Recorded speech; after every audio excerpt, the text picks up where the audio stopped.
Welcome to yo-yo TV. ప్రపంచవ్యాప్తంగా 100 కోట్ల పైగా ఉన్న హిందువుల కళ నెరవేరబోతుంది. అయోధ్యలో రామమందిర ప్రాణ ప్రతిష్ఠ జరగబోతుంది. అందులో భాగంగా ప్రతి పట్టణంలో, గ్రామంలో లైవ్ స్క్రీన్ల ద్వారా ప్రజలందరూ వీక్షిస్తున్నారు. ప్రసాద వితరణ కార్యక్రమం కూడా జరుగుతుంది. అందులో భాగంగా ప్రస్తుతం మనం వేములవాడ పట్టణంలో ఉన్నాం. మనతో పాటు బీజేపీ నాయకులు చెన్నంనేని వికాస్ గారు ఉన్నారు. వారితో మాట్లాడదాం. రామ ప్రతిష్టాపన జరుగుతుంది, వారి స్పందన తెలుసుకుందాం. సార్ నమస్తే. హిందువుల కళ నెరవేరబోతుంది, చెప్పండి సార్. 500 సంవత్సరాల కళ ఈరోజు నెరవేరబోతుంది. మనకందరికీ గర్వకారణం. రాముడు అనేది కేవలం హిందూ మతంకి సంబంధించిన వాడు కాదు, మన సాంప్రదాయానికి, సంస్కృతికి నిదర్శనం, ఒక ప్రతీక. అందరూ మతాలు ఏమైనా మన సంస్కృతి అందరిది ఒకటే. మనం చూసుకుంటే ఇండోనేషియా దేశం ఒక ముస్లిం దేశం, కానీ వారి రామ్లీలా జరుగుతుంటుంది. అక్కడ రామునికి ఎంతో పెద్ద స్థానం ఉంది. అక్కడ వాళ్ళ ఎయిర్పోర్ట్ పేరు కూడా గరుడ అని ఎయిర్పోర్ట్ పేరుంది. ఖచ్చితంగా మరి వాళ్ళ మతం వేరైనా సంస్కృతి మరి హిందూ ఉంది.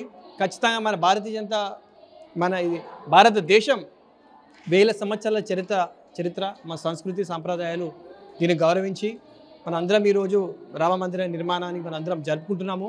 ఎంతో మంచి పరిణామం. ఇలాంటి స్ఫూర్తి మన ప్రాచీనమైన సంస్కృతి సాంప్రదాయాల నుంచి మనం నేర్చుకొని ఈ సాంకేతికత, ఆధునికత కలుపుకుంటూ మనం అందరం ముందుకెళ్ళాలి. కులమతాలకు అతీతంగా మన అందరం భారతీయులం.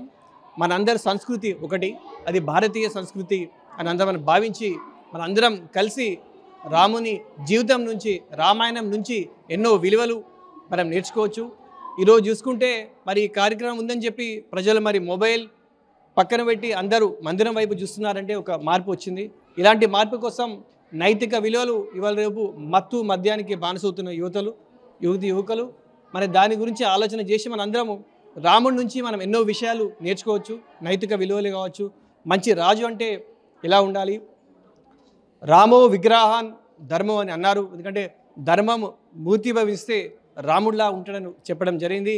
మరి రాజు ఎలా ఉండాలి, ఒక దేశం ఎలా నడవాలి, ఒక అన్న ఎలా ఉండాలి, ఒక తండ్రి ఎలా ఉండాలి, కొడుకు ఎలా ఉండాలి, ఇలాంటి విషయాలు మన యువతరానికి మనం రామాయణం ద్వారా, రాముని ద్వారా నేర్పించి నైతిక విలువలు మన సమాజంలో తీసుకురావడానికి ఇది మంచి అవకాశం.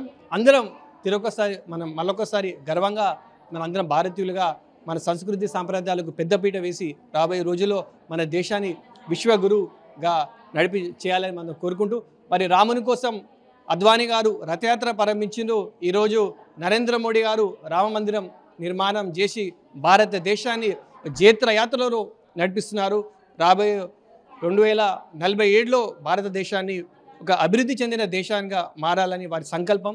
అదే బాటలో మనందరం మరి ముందుకు నడవాలని నేను కోరుకుంటున్నాను. ఓకే, అంటే దేశమంతా కోట్లాది హిందువులు ఏకమై పండుగ చేసుకున్న వాతావరణంలో కాంగ్రెస్ పార్టీ మాత్రం అటెండ్ కావడం లేదు. దీన్ని కేవలం బీజేపీ పార్టీకి మాత్రం అంకితం, ఇది పార్టీ పనిగా చిత్రీకరిస్తుంది. దాన్ని ఎలా భావిస్తారు? ఇదివరకే చెప్పినట్టు రాముడు అందరివాడు. వేరే దేశాలలో కూడా మతం వేరేనా వాళ్ళ సంస్కృతి వాళ్ళు మర్చిపోలేదు. రామాయణం మర్చిపోలేదు. గరుడ ఎయిర్పోర్ట్ అని నేను చెప్పిన ఇండోనేషియాలో అలాంటి ఎన్నో ఉన్నాయి. మన అందరి సంస్కృతి ఒకటే కాబట్టి మనం అందరం ఐక్యమత్యంగా ఉండాలి.